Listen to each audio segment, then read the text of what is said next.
Vamos começar lendo o enunciado. No fragmento anterior, de Bartolomeu Campos Queiroz, o narrador questiona poeticamente os princípios básicos da lógica ao explorar de maneira paradoxal a relação morte-ausência. Tal paradoxo resulta em uma percepção. A questão é uma questão de figuras de linguagem. O enunciado pede para você analisar o paradoxo. E o enunciado te explica qual é o paradoxo. O paradoxo está na relação morte-ausência.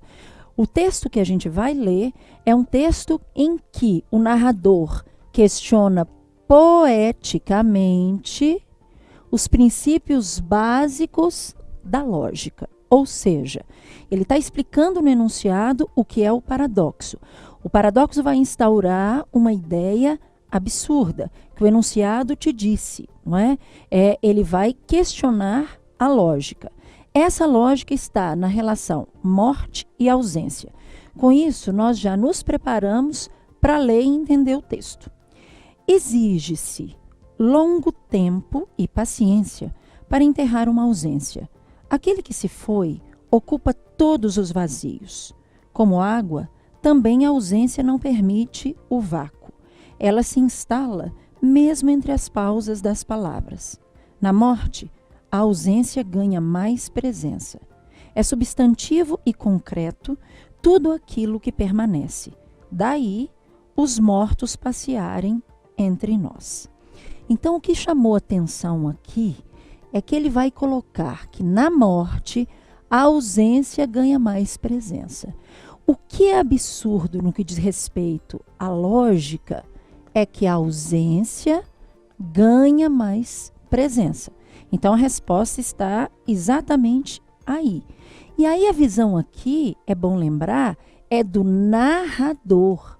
O que está sendo colocado é uma reflexão desse narrador.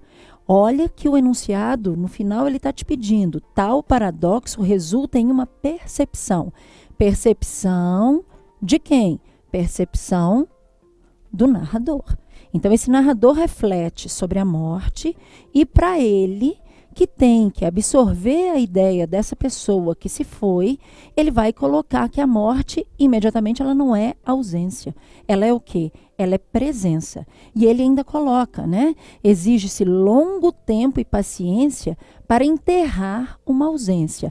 Aquele que se foi ocupa todos os vazios. Ou seja, quem morre ocupa os vazios. E ele ainda faz uma comparação, que quem morre se assemelha à água. A água não permite o vácuo, ou seja, não permite a ausência de matéria. Então, quem morre fica presente na memória de quem? Do narrador.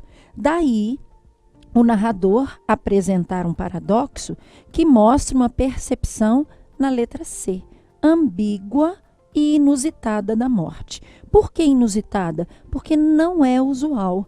A morte seria o fim, seria o desaparecimento de alguém. E aqui é a permanência desse alguém. Onde? Na memória de quem fala, na memória do narrador. Por isso, a relação entre morte e ausência é tratada como ambígua. Por quê? Porque tem uma duplicidade de sentido. Na letra A, vamos verificar o erro na letra A. Por que não tem uma percepção sombria e desgostosa da vida? Porque não há colocação de um sentimentalismo que seja negativo. Né? Não existe isso. Existe simplesmente uma análise da morte. Não é? E letra B, por que não pode ser uma percepção apaziguada e contente do luto? Mais uma vez, o que está sendo colocado não é o sentimentalismo desse narrador, é a reflexão que ele faz sobre a morte. Não é? Essa percepção de que a morte, né, não seria ausência, ela não vai trazer paz ou não vai trazer alegria. Então, eu não posso falar em nenhum desses tipos de sentimentos apresentados. Por quê? Porque o narrador não coloca essas questões. Em letra D, pagã e materialista da existência. Não se faz menção nenhuma, não é, a visão espiritual ou materialista da existência. A questão não é essa. A questão é uma reflexão sobre a perda. A perda traz o sentimento de falta, e esse sentimento de falta faz com que a pessoa morta simplesmente se torne presente na memória. Então, em nenhum momento se fala na visão pagã e materialista. E, finalmente, letra E, uma percepção reconfortada e ressentida da perda. Não é? Não se trata, né, de ter uma visão ou reconfortada ou ressentida. Mais uma vez, a questão é tratar da percepção do narrador como aquele que está vivo e fala de uma experiência da morte do que se perdeu. Mas falar que ele está reconfortado ou ressentido, não vem a questão. É a visão que ele tem da morte. Então, as alternativas estão tratando, né, da visão sentimentalista. E não é isso. Então, a resposta é a letra C. A percepção do narrador é ambígua e inusitada da morte. Daí, o paradoxo.